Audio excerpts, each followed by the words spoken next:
Good morning and welcome to a standalone video, a nice calm follow-up to our custom link build where I wanted to give some time and some love to the base which I constructed for him to stand on. Now this was originally intended as a nice auxiliary piece to the model and something for him to sort of complement him and shine upon. So this floor mosaic which we're taking a look at now is from the Fire Sanctuary from Skyward Sword to perfectly complement the link. Now you can see that the base in its whole is basically just a grey square with a raised piece at the back and some brick separators coming out of the side. Now those brick separators were supposed to represent lava flow, which you can see here, and it sort of comes out of the cliff and spills downwards. However, in the end I think they were probably a bit rigid.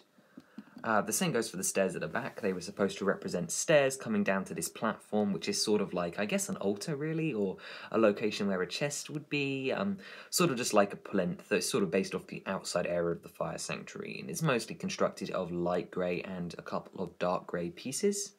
But I think we can all agree that the star of the show is the wonderful thing in the middle, which is the cheese slope mosaic.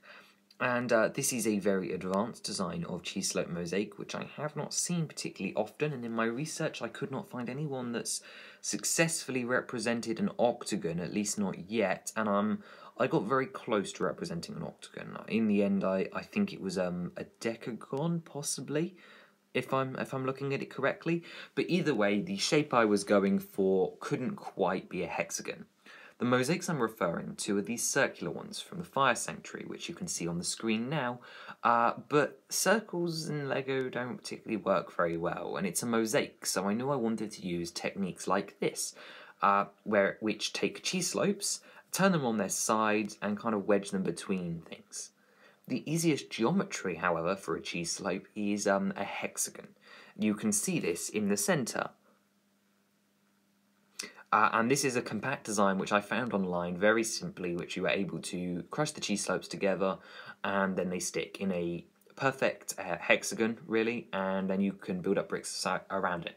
However, I wanted to go a bit more advanced. Knew I wanted an octagon or a decagon that had 6 sorts of sunbeams coming out of it, because that was the design. It was a flaming sun.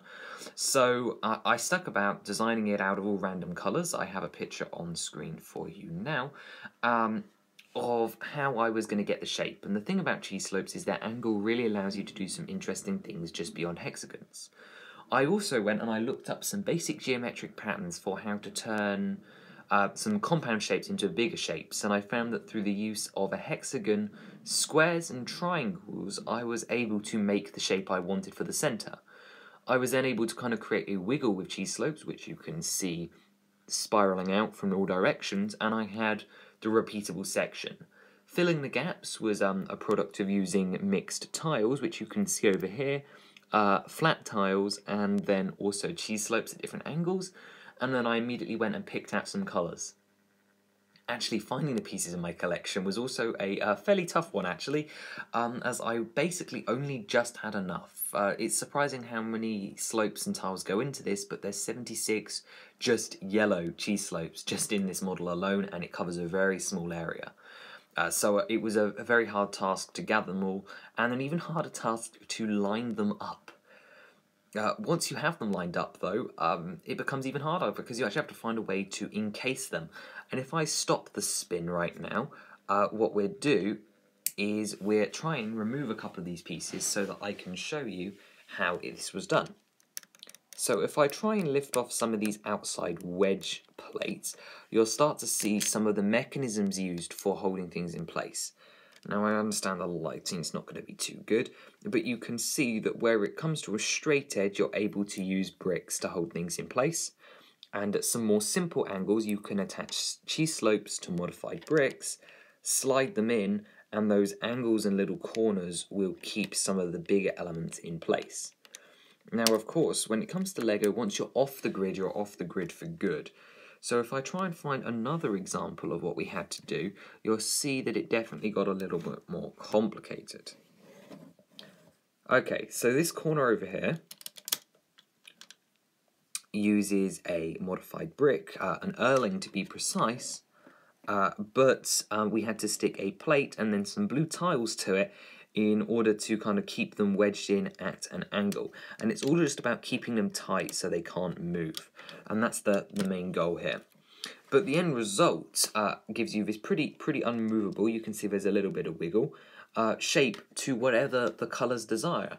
So through the ability of geometry and then being able to kind of find the tiles to put them together, I was able to create my sun pattern, and I think it came out looking fairly accurate, to be honest. There's a couple of errors, like the bottom and top of the sprung sprues of the sun kind of go off the border, but the other four are there, and you can definitely clearly see what it is.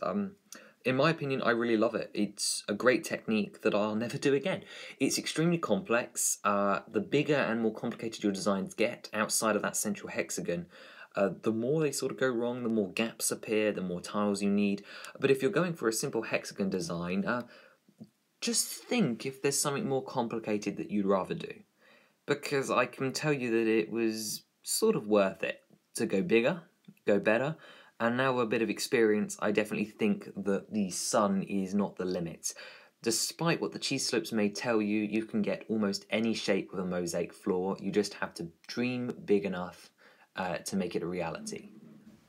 So here's just a little quick bit of the design process that I went through before. Just like I mentioned, you can see that I started off by looking up Lego hexagon designs, which you can see in the top left up here. 1, 2, 3, 4, 5, 6. And you can see there are multiple different sizes, and this white one in the center is the size I ended up going with.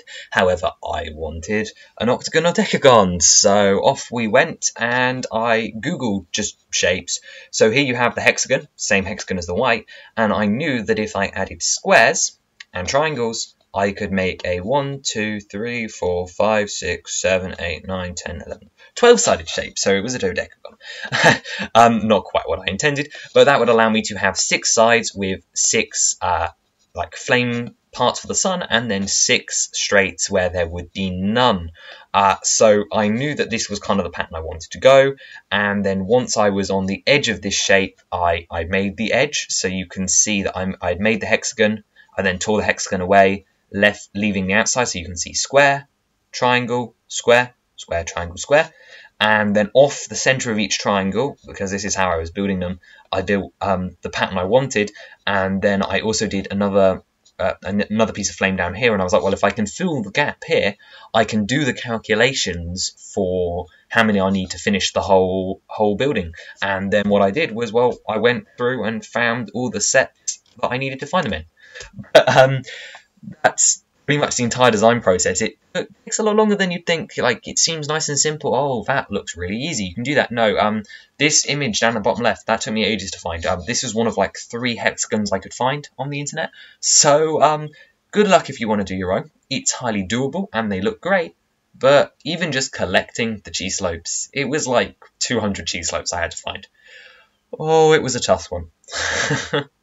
And on that note, I'll leave you guys for today. I just thought it was worth taking a quick standalone look at this mock, as for such an auxiliary piece to another amazing model, it deserves some spotlight time. Anyway, thank you very much for watching, and bye-bye.